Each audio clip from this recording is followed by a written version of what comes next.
First up, I wanted to say hello and welcome to the first video in Cosmoprof North America's new Cosmo Chat series.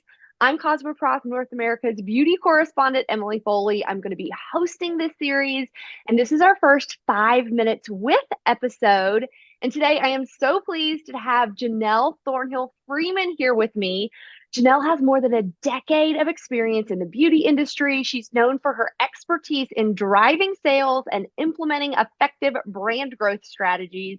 She started off her career at Net-a-Porter, where she served as a buyer for beauty and played a key role in launching the brand's beauty category. She also worked as the VP of buying and merchandising at 13 Lune, where she specialized in sourcing BIPOC brands, which launched across various platforms, including placement in 600 JCPenney stores. And on that note, Janelle, thanks for being with me today. Thank you for having me. I am so I'm so excited for our excited. chat. What beauty trend or trend within the beauty industry are you most excited about right now? I love that question. There's a few. So I'm gonna say I'll make the first one a fun one, a makeup one. The first one I'm really excited about is brown makeup, or what everyone is calling the espresso latte trends. I just think it's something, there's so many different variations of brown. It works on every skin tone. And then the second is blonde. I love that there's this re-embracing of blonde hair, blonde highlights, and we're seeing it on everyone from Nicole Kidman to Beyonce to Rihanna. And I have some blonde in my braids. And yeah, I think that's a really fun one, and it's a great way to switch it up.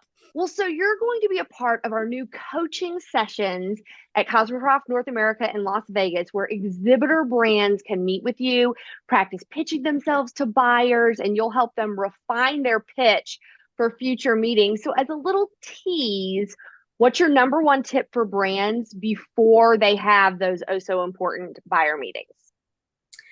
I think the most important tip I can give to brands is be prepared. Be prepared, and I'll say it again, be prepared. Research the retailer that you're pitching to, know what kind of brands they have, and really figure out how your brand and how your product fits into their assortment. I think the number one mistake brands make is they pitch to all retailers as if they're the same. And every retailer has different customers, they have different price points, different requirements. So by understanding the retailer's needs, brands can really show how they meet those needs and be in a better position to create a pitch that's going to stand out and be memorable. I love that so much. As a journalist, I see that where publicists will pitch me, and it's so obvious that they've sent the same pitch to every type of journalist.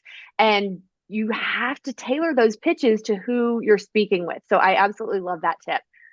So, pivoting a little bit, we know that social media is changing the consumer landscape across the board, but particularly, I feel like in the beauty industry.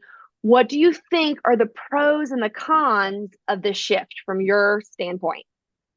Yes, and to date myself, I've been around before social media, so I've seen how brands have had to pivot. So, as a pro, I will say that social media has really provided a way for brands to reach a global audience, which is amazing for brand awareness.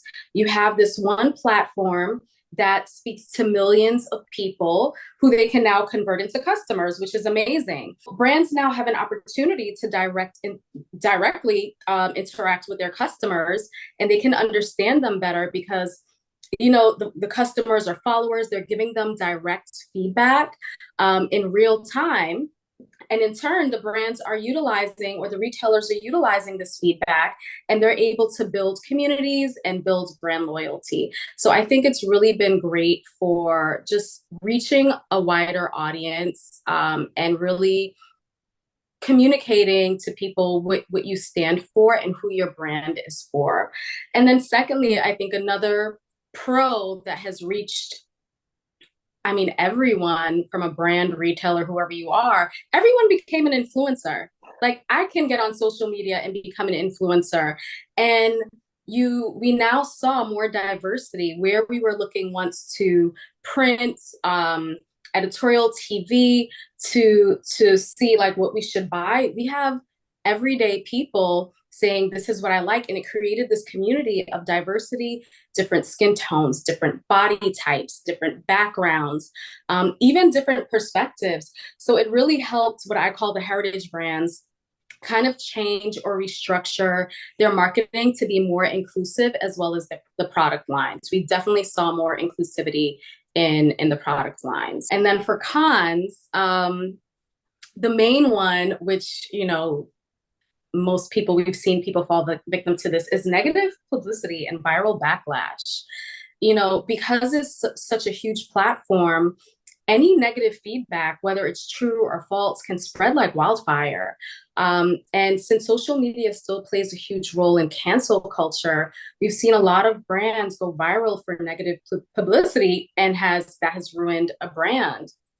So that's a huge con that we all have to deal with and keep in mind as we're posting and as we're figuring out how we want to communicate to the followers or customers. That makes perfect sense. But I do love hearing you have such positive pros, because I do feel like from a brand standpoint, it can almost feel like all cons. So you specialize in BIPOC brands. What do you think is still the biggest challenge facing those brands and BIPOC brand founders who are entering the market?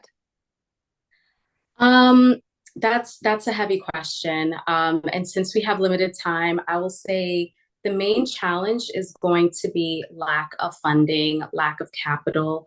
It's still hard for BIPOC brands to gain access to capital, to gain access to loans.